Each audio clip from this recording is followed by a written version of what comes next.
quisiera mostrarles a ustedes lo que estamos trabajando también desde la región, con herramientas que queremos ponerlas a disposición de ustedes, para que ese análisis de la información deje de ser tan árido muchas veces y que los números empiecen a hablar y que nos empiecen a contar la historia y que nos empiecen a contar lo que queremos saber para poder tomar las decisiones. Ahora, ¿por qué es necesaria la visualización de la información? ¿Sí? Miren ustedes lo que está hacia la parte superior. O sea, no es lo mismo ver la información en un archivo plano, con múltiples números y datos que no me dicen nada, cuando a esta misma tabla de datos la puedo hacer que me dé la información que yo requiero cuando la transformo a una manera mucho más visual.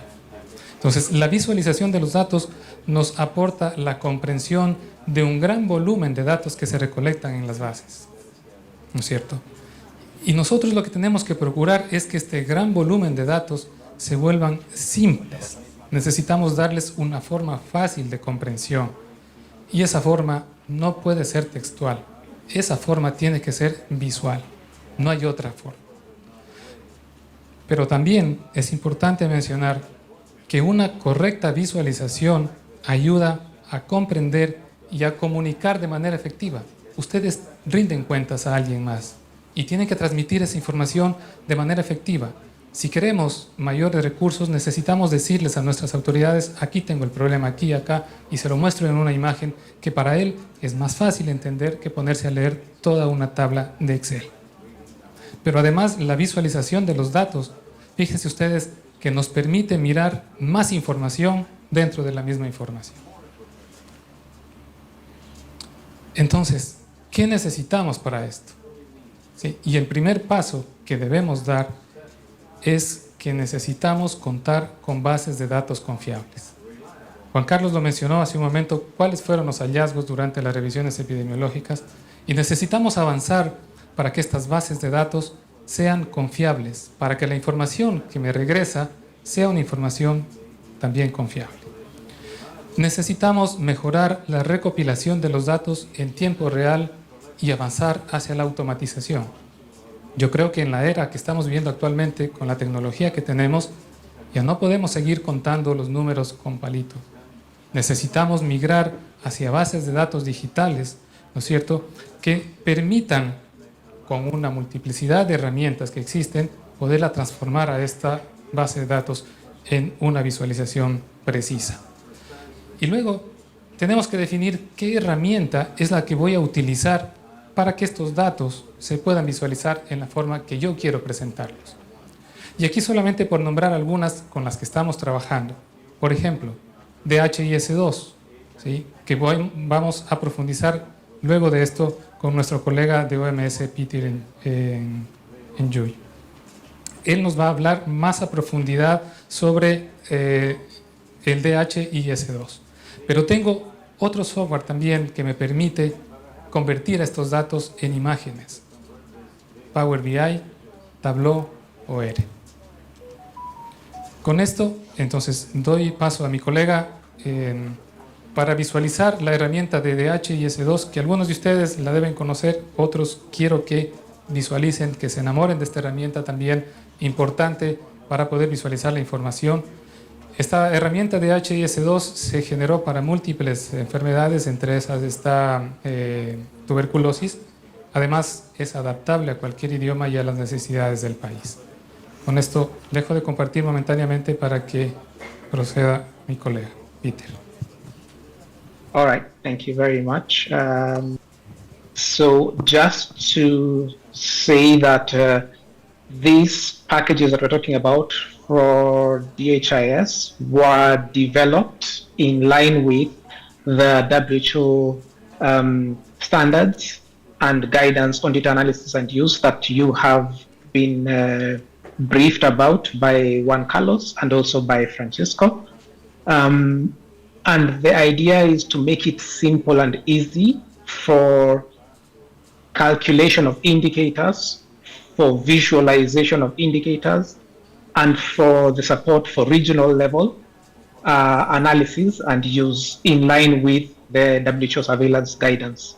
These guidance are currently going to be compiled in a consolidated format and I'm just showing a picture here because we expect this to be available for download in another month at most. And this will be translated into Spanish and other languages. These guidance inform the development of these packages. And these packages are to be used together with supporting material to enable managers at the national and regional level to analyze and use their routinely collected TB surveillance data. This work is not done by TB program alone, but this is part of a collaborative piece of work across different disease programs, as you can see at the bottom.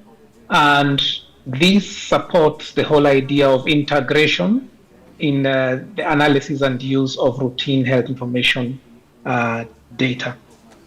The packages that are available from DHIS2 are split into two components with, as shown over here.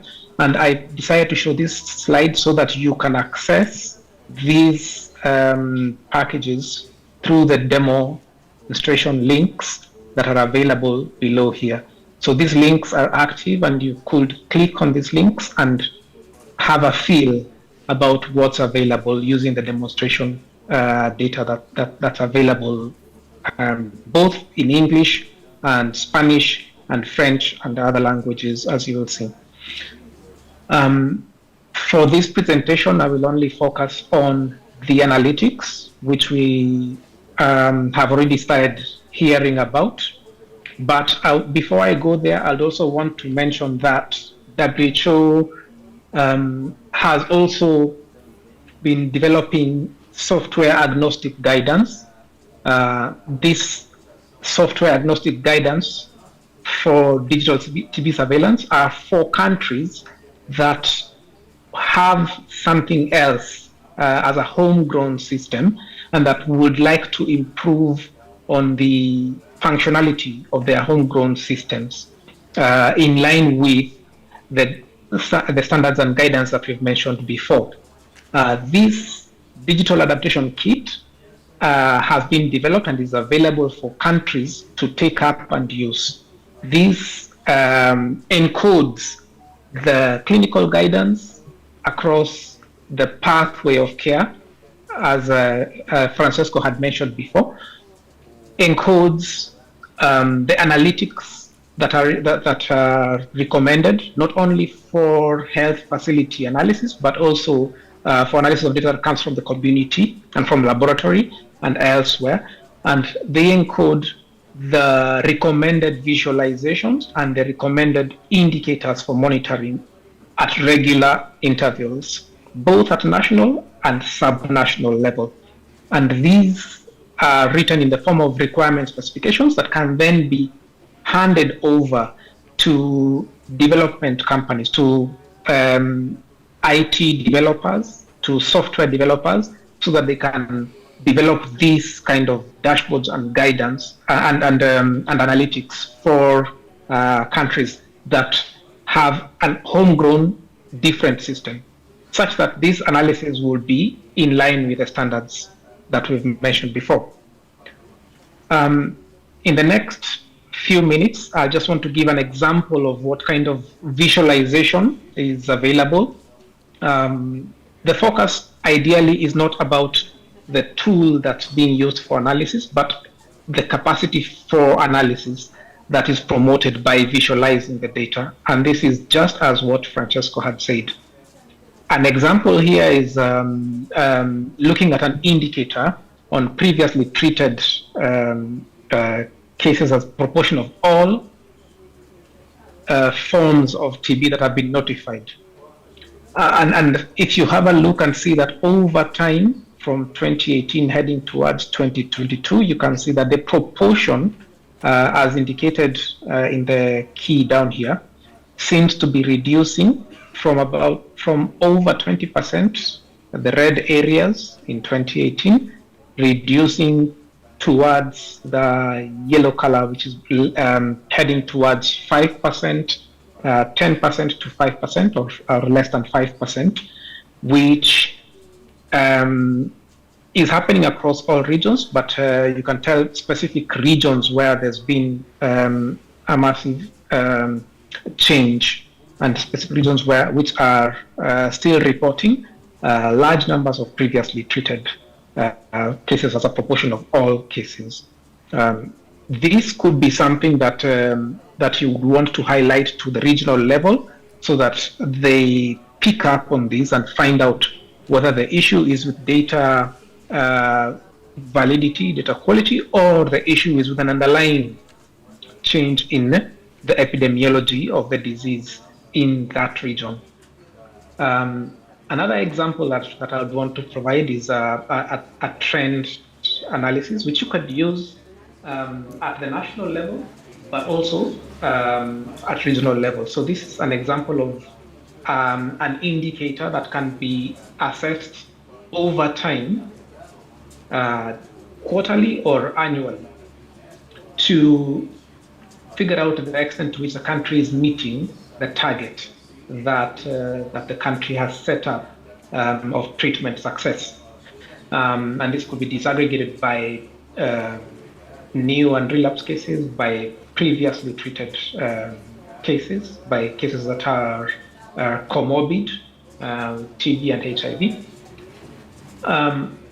And even though you can see a national trend, it's also useful to dig deeper and check particular regions that may be lagging behind, or may have been lagging behind at some point, to see why and to understand which what steps can be taken to move these regions ahead. And again, as I said, this kind of visualization that allows you to drill down to the regional level and even further down to district level and facility level is very useful, not only for assuring the quality of data, but also for helping to make targeted decisions regarding programming and program management and the assessment of outcomes. One can compare between different indicators to find out the level of consistency, the level of internal consistency over time of these indicators. And again, these dashboards help to analyze and to pick out this kind of information over time. So an example here, you could see how from a particular point in time, a region in the country seems to have very consistent proportions of extrapulmonary TB cases. And so the question is to see whether over time that proportion seems to be reducing, and what could be the explanator for that. And one can easily pick out whether these data are consistent or not by having a glimpse at the subnational level map. The idea that was mentioned about extending surveillance across the full pathway of care still remains central to the guidance that has produced and that we are encouraging countries to take up. Looking at treatment, looking at care cascades, not only for DR, TB, but also for TB, HIV, but also cascades of care from presumptive case finding towards screening, towards detection and treatment, not only in the general population, but also amongst household contacts and key population. And these have already been encoded, the metadata have been developed. So the important thing is to encourage countries that you do not have to start from scratch in developing these analytics, that you could borrow from either of these options that have been presented. If we had a lot more time, I could show more examples, but for now, I just want to focus on two more things. One is that there is an international network of partners available to support NTPs in the process towards digital case-based surveillance. The important thing is to note that this kind of support is centered around the NTP. So the NTP will take leadership in seeking support, but also in coordinating or providing oversight of the implementation process to move from the paper-based or the Excel-based systems onto digital case-based surveillance systems that are robust, so that can be used across different regions, that can promote regional analysis, and that can be used even for further, country-specific analysis.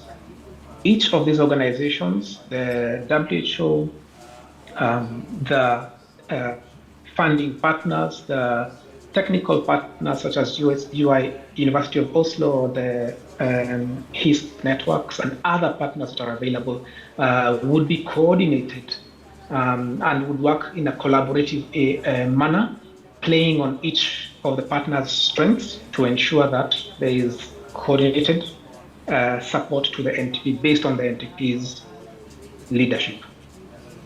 And just as a summary, last slide, the key messages that we'd want to pass across is that we'd still want to prioritize, we want countries to prioritize and regions and donors to prioritize the country support towards transitioning to digital surveillance. As has been mentioned in Juan Carlos' presentation, there are about 5 countries that have fully set up digital surveillance at the case-based surveillance, and there are other countries that are planning to move or that have started piloting and perhaps by now have already moved to. We are encouraging all countries to move towards digital case-based surveillance because of the kind of strengths that you will get from analyzing case-level data. The important thing is to remember that this is a complementary approach that seeks to build on existing systems. And so you have different tools available for those who want to first safeguard their data and start using the analytics from what they have in Excel. We have TB historic available that can be used at the national level, at the regional level, and countries have done this. For those who are willing to move towards the DHIS analytics, they are available. As you've seen the links before, the metadata specifications are available for countries to download and adapt, and there's support available for that. But for those countries that already have existing systems and they want to now build on these systems, the digital adaptation kit is available for you to use. Please do not start from scratch. No need to reinvent what has already been done by others. The important thing is to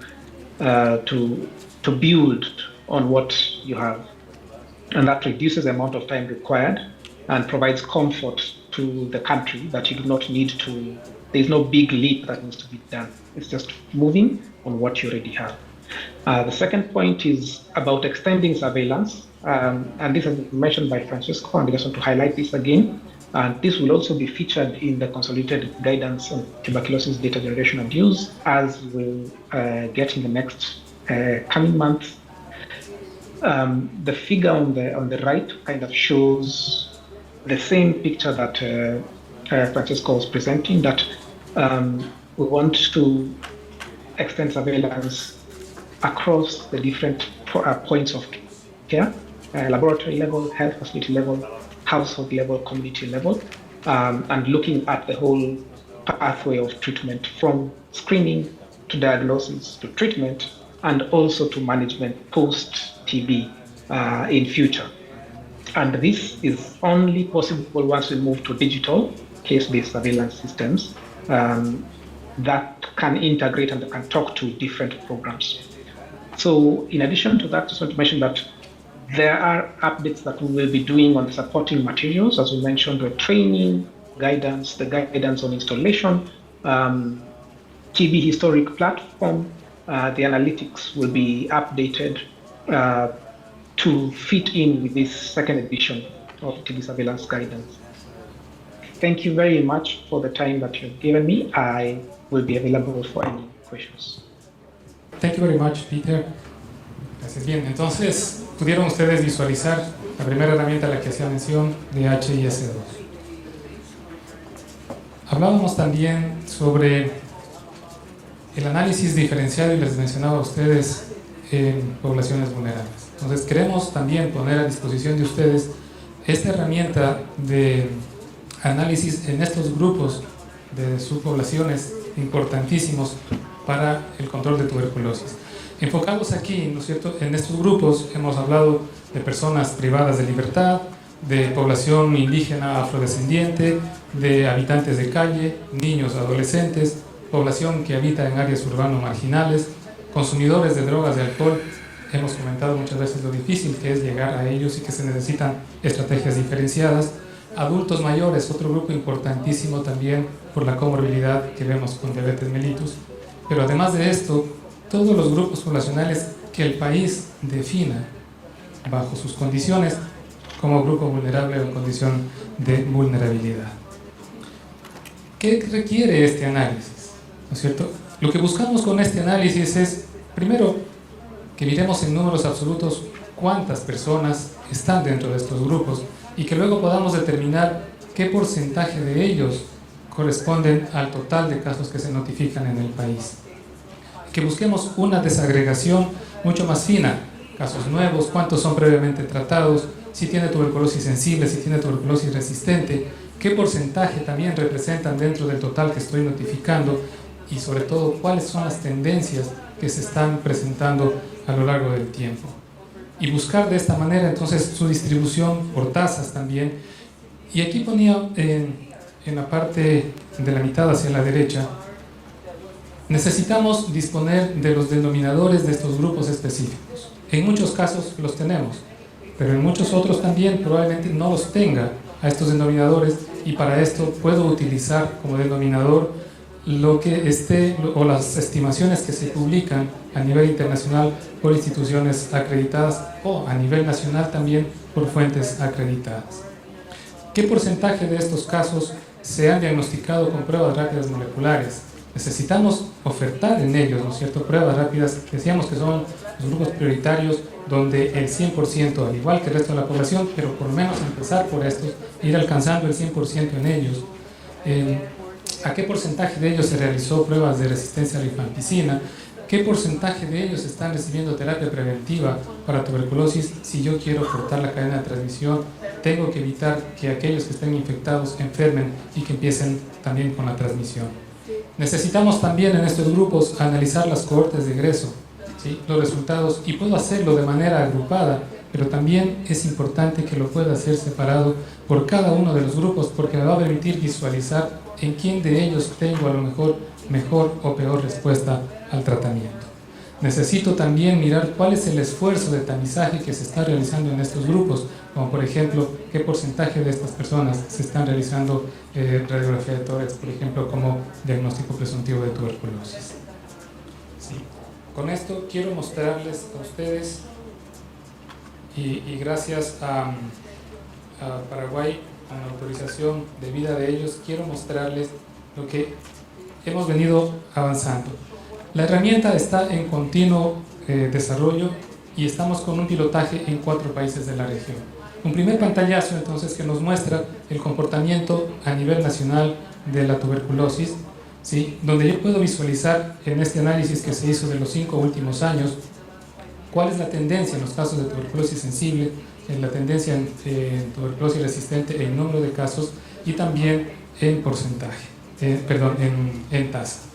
Y puedo ver que en un departamento en específico se acumuló el mayor número de casos, ¿no es cierto?, en los 5 últimos años. Pero este de aquí no necesariamente es el que tiene la mayor tasa.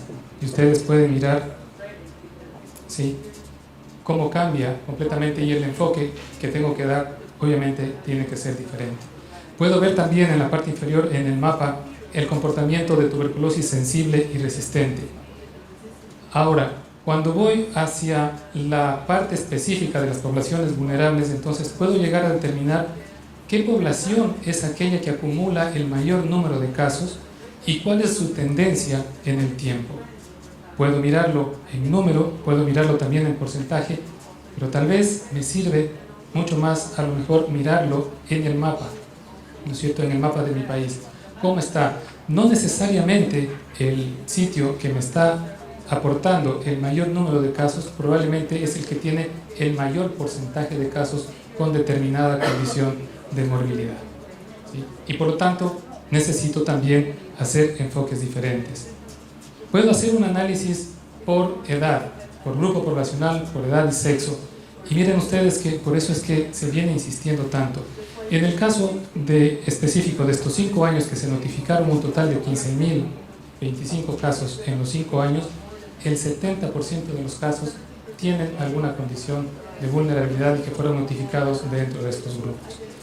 Y puedo visualizar también que las personas con tuberculosis y diabetes son aquellas que se encuentran dentro de los grupos poblacionales de mayor edad, específicamente en aquellos de 65 años y más en este análisis que se hizo.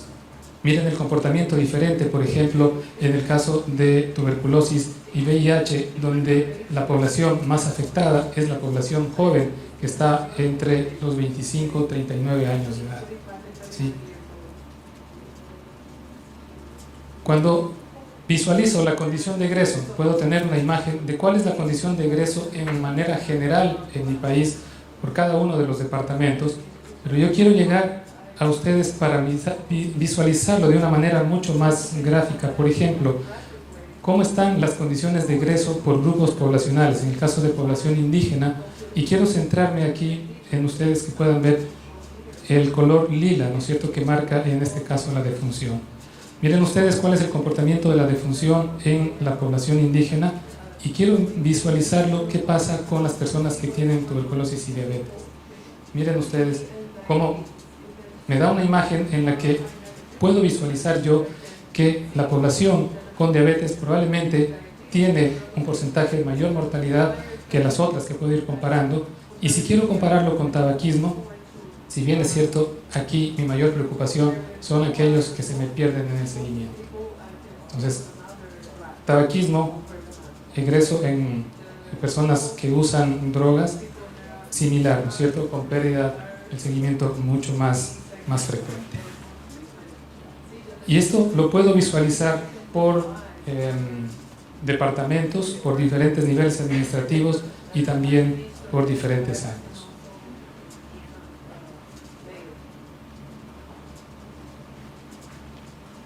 Otra de las herramientas que se está desarrollando, ¿sí?, es un trabajo conjunto que estamos haciendo con otro departamento de la organización y que esto inició acá en Brasil, justamente, este análisis geoespacial para poder agrupar o mirar estos indicadores de manera espacial, cómo se encuentran localizadas las personas en el territorio. Y aquí mostrar también el análisis que lo estamos trabajando con Paraguay. ¿Sí? Ubicados en clústeres, ¿no es cierto?, para mí visualizar qué municipio tiene un comportamiento que puede variar desde áreas que son muy calientes o medianamente calientes, hasta el otro extremo, que también tendría que verificarlo si es que ese comportamiento o la ubicación en ese extremo es realmente el que está sucediendo. Y de esta manera también poder visualizar múltiples indicadores que el país puede definir después de los indicadores básicos que habíamos mencionado en un principio, toda una serie de indicadores que yo necesite para visualizar cómo está el comportamiento de la epidemia en mi país, y también mirar si es que esto de aquí es recurrente, como se puede visualizar, por ejemplo, en el análisis que estábamos mirando acá, que hay un municipio que tiene un comportamiento que es recurrente a lo largo de los años, ¿sí? Me define el número de distritos prioritarios y de acuerdo a la ubicación en la zona de calor que se encuentre y donde yo pueda empezar a hacer intervenciones diferenciadas. Y puedo llegar también a un nivel de análisis mucho más profundo y mucho más detallado, ¿sí? Y que las bases de datos me lo permiten. Entonces, quiero mostrarles a ustedes aquí hasta el nivel al que podemos llegar.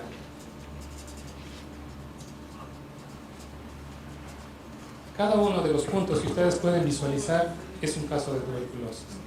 Y entonces, quiero yo mirar aquí, por ejemplo, de los casos que están siendo tratados y que se están reportando que tienen tratamiento directamente observado, ¿no es cierto? Yo he escogido aquí los casos que no están recibiendo el tratamiento directamente observado. Cada uno de los puntos azules o de estas líneas azules que pueden visualizar es un establecimiento de salud que ha sido mapeado en el país, y el contorno que ustedes le miran es un área de 2 kilómetros, pero podemos definir a lo mejor un área más grande, porque el país necesita definirlo para poder saber si es que su personal de salud está pudiendo llegar al paciente, o poder determinar por qué esta persona no está recibiendo el tratamiento directamente observado. Y cuando tengo una base de datos que es consistente, puedo llegar a ubicar incluso la dirección domiciliaria del paciente. Y pese a que estos de aquí me dicen que están dentro del área de cobertura del establecimiento de salud, entonces me tiene que llamar la atención por qué no está recibiendo el tratamiento directamente observado. O tengo acá también otro caso que no está recibiendo el tratamiento directamente observado, pero que está a una distancia de más de 2 kilómetros del establecimiento de salud, y por lo tanto necesito hacer intervenciones diferentes.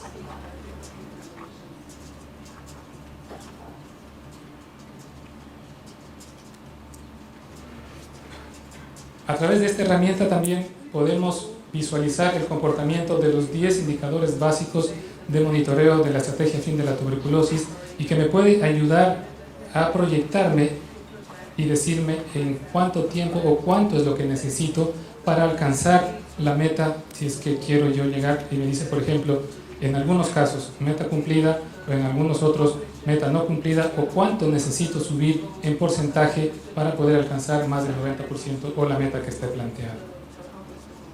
También estamos trabajando, y esto se está desarrollado, ya lo tiene desarrollado el Centro Colaborador de Argentina, y que podemos a través de esta cooperación poner a disposición de ustedes la realización de informes automatizados. Juan Carlos lo mencionaba en algunos de los estándares que se evalúa durante la CEPI Review, pero también que ustedes, como gerentes de programa, puedan acceder de manera automatizada a un reporte que su base de datos les pueda dar, y que no tengan que estar pasando tanto tiempo en digitar un informe que puede tomar los datos directamente de la base, convertirlos en tablas, convertirlos en gráficos, y muchos de ellos también realizar la interpretación. Entonces, con esta generación de informes automatizados, ustedes pueden fácilmente mostrar para rendición de cuentas, o también para retroalimentación hacia los niveles inferiores. Mencionaba en mi intervención anterior que se está desarrollando también a nivel de la región un tablero de análisis de la situación de la tuberculosis en la región de las Américas. ¿Sí? Esto va a estar subido en la página web, y esto es, pretendemos mostrar, ¿no es cierto?, cuál es el comportamiento en función de, en este momento, de lo que los países han notificado hacia la base de datos de la OMS. Esta es la pantalla de entrada de los datos en la página web de OPS, y podemos navegar a través de ella para mostrar cómo están los indicadores prioritarios, ¿sí?, de monitoreo por cada uno de los países de la región, ¿sí?, que puedo irlos visualizando, y cuál está siendo su tendencia en el tiempo. También la tendencia en las tasas de notificación a nivel de sus regiones, pero también puedo ir entrando hacia cada uno de los países para poder visualizar de manera detallada. ¿Qué está pasando también con el diagnóstico? Miren ustedes, podemos visualizar el uso de pruebas rápidas recomendadas, ¿no es cierto?, el número de sitios que cuentan con pruebas rápidas recomendadas en la región, cuál es la tendencia en el uso de pruebas rápidas, los casos totales con pruebas de sensibilidad realizada, y así un detalle mucho más amplio del comportamiento de los datos que se están notificando. No quiero cansarlos más, quiero dejarles a ustedes esta idea, ¿sí?, decir que estamos a disposición para poder contribuir, pero vuelvo a insistir en esta lámina que la presenté al inicio. Para llegar a este nivel de análisis, necesitamos primero contar con bases de datos confiables. Y necesitamos avanzar hacia la recopilación de datos en tiempo real y a la automatización. ¿Sí? Y definir qué herramienta vamos a utilizar viene a ser un paso ya secundario. Las dos primeras son la clave. Muchas gracias.